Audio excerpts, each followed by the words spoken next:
হাজার বছর ধরে আমি পথ হাঁটিতেছি পৃথিবীর পথে।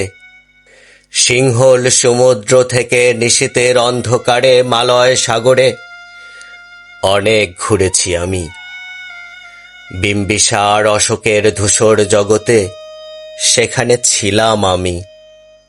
আরো দূর অন্ধকার বিদর্ভ নগরে আমি ক্লান্ত প্রাণ এক, চারিদিকে জীবনের সমুদ্র সফেন।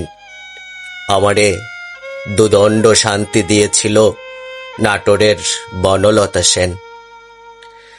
চুল তার কবেকার অন্ধকার বিদিশার নিশা, মুক্তার শ্রাবস্তির কারুকার্য, অতি দূর সমুদ্রের পর হাল ভেঙে জেনাবেই হারিয়েছে দিশা।